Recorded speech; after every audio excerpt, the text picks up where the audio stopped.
Rais wa shirikisho la soka ulimwenguni FIFA Gianni Infantino anakabiliwa na shinikizo kubwa baada ya mashirikisho ya soka ya Ulaya na CONCACAF ambayo imetangaza kupoteza imani na uongozi wake. Infantino anakabiliwa na shinikizo baada ya mashirikisho hayo UEFA kwa maana ya Ulaya na Amerika Kaskazini, Amerika ya Kati pamoja na Caribbean, CONCACAF kutangaza kupoteza imani na uongozi wake kufuatia uamuzi wa FIFA kufuta mpango wa kuuza hisa za haki za biashara za kombe la dunia na wawekezaji binafsi. Sasa kufahamu kwa kina kuhusiana na sakata hili na nini kinaendelea, kwenye line ya simu hapa tunazungumza na mchambuzi wa masuala ya michezo Barwan Muhuza.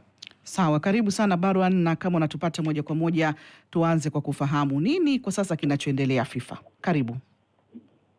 Asante sana. Hali zenu? Salama, tunamshukuru Mungu. Naam. Karibuni.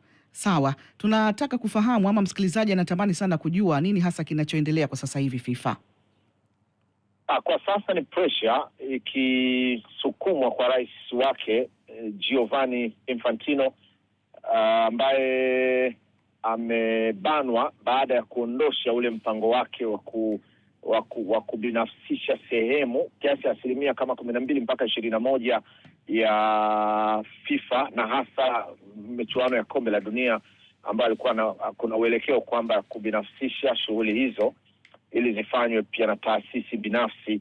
Katika mpango huo ambao alipigwa pressure na akaufuta, sasa baadhi ya viongozi wa mashirikisho ya soka na mashirikisho yenyewe na viongozi wengine wa mashirikisho ya nchi ambao ni wanachama wa FIFA wamedai kupoteza imani naye, kwa hivyo wanataka aondoke mamlakani.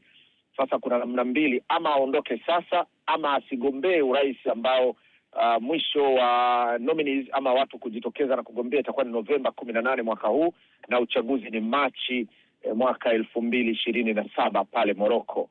Kwa hiyo pressure ni juu yake aondoke mamlakani sasa.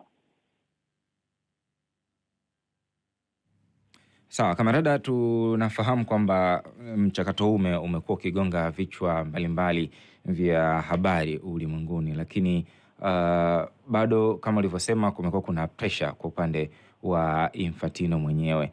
Lakini nini ambacho kimefanya hayo mashirikisho pamoja na nchi wanachama kuona kwamba hafai licha ya kwamba amesitisha huo mpango? Katika hali ya kawaida, Shaban, unajua hata mimi nashangaa tu, wazungu wenzetu ndio wanawasisitiza na wamekuwa watu wa kuonyesha njia ya uadilifu katika nafasi yoyote ya uongozi.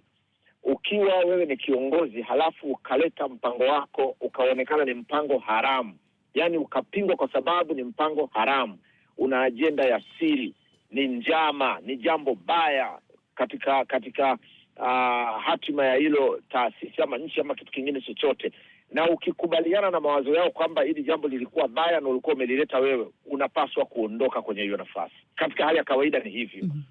Kwa hiyo nipo na wao wameshikilia hapo, baadhi wakiongozwa na Alexander Seferin, rais wa UEFA, shirikisho la soka la vyama vya soka huko barani Ulaya, lakini pia viongozi wa CONCACAF huko Amerika, na hata baadhi ya viongozi kutoka barani Afrika, japo si wengi lakini wapo pia barani Afrika, Asia na kwingineko, ambako wanamtia pressure kubwa aondoke. Na sasa pressure inaongezeka kwa sababu hawa watu wa Ulaya unaweza ukahisi kwamba ni wachache, kwa sababu kuna nchi 55 tu za UEFA, lakini miongoni mwao kuna watu wana nguvu kubwa sana ya ushawishi. Wameshikilia hatima ya vyama vya soka vingine ambavyo vinaweza vikajidai leo kwamba sisi tunamuunga mkono Infantino, lakini mwisho wa yote ni kwamba wana watu wanawashikilia masikio pia na wao. Kwa hiyo kama hao wamekuwa tofauti na Infantino, maana yake Infantino amekaa mahala kwenye kuti kavu kabisa.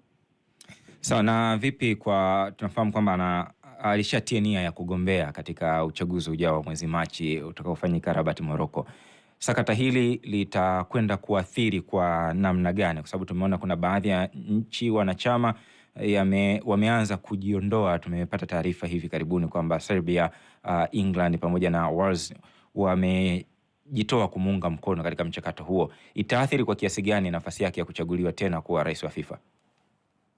Sasa kwa kuanzia tu, rais wa UEFA kama anatamka kwamba hawakutaki, huyu ndio rais wa UEFA.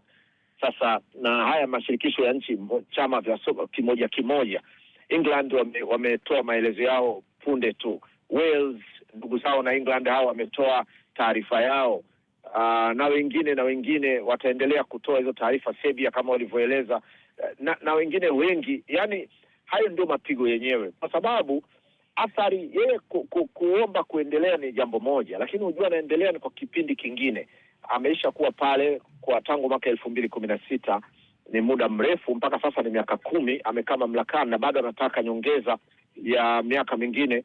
Sasa hiyo sio tatizo. Tatizo tu linaonekana ni pale ambapo wanampinga, na wameanza kutoa watu ambao wanadhani wanaweza wakafaa kuongoza, kuchukua nafasi yake. Sasa wanaanza kujipima na kuona kwamba wanaweza wakaingia kwenye viatu hivyo kweli. Alexander Seferini ambaye walikuwa wakati wa kelele nyingi akisema anampinga Infantino hata kabla kombe la dunia haijaisha, wala hata kabla mashindano yalikuwa hajaenda mbali na hajaibuka na huo mpango wake.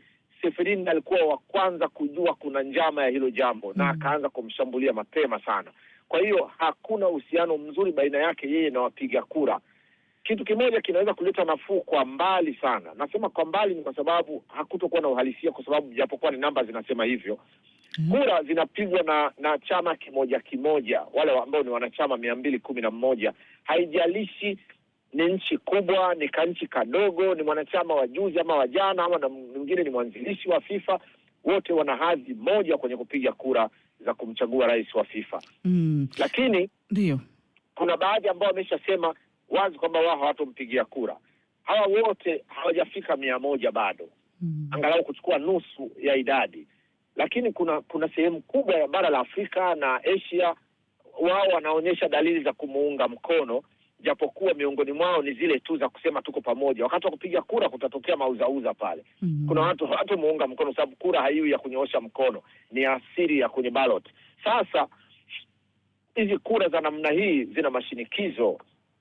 Ni ngumu sana kuweza kutoboa katika hali ambayo watu wengi hawakuungi mkono. Kwa hiyo kwenye uungwana unabaki pale pale, kwamba kama unahisi kuna watu wengi, karibu nusu wanakupinga, utaratibu ni kusema tu hapa mimi siwezi kuongoza hawa watu. Unaamua tu kukaa pembeni, unapisha. Kwa hiyo mimi siamini kama Infantino atafika mbali, kwa sababu amegundua kuna ugumu, na ndio sababu taarifa nyingine mpya ni kwamba ilizuka tangu jana mchana.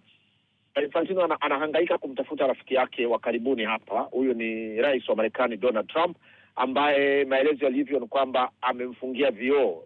Trump amekataa kuzungumza naye na amemsukumia azungumze na waziri wa mambo ya nje wa Marekani, ambaye ndiye angalau anaweza akamsikiliza. Na mpango huo kuzungumza ulikuwa kati ya jana na leo.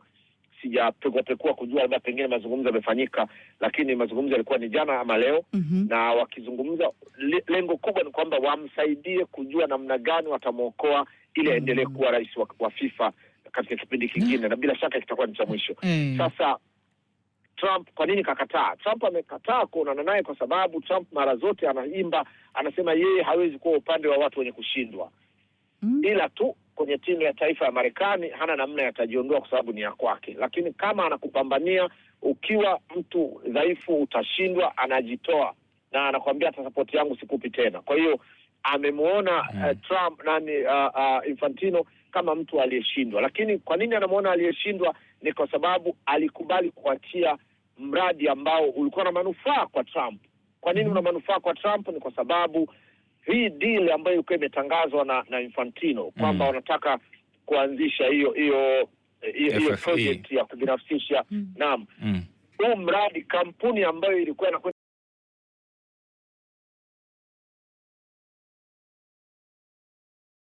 dogo wa Jared Kushner ambaye ni baba mkwe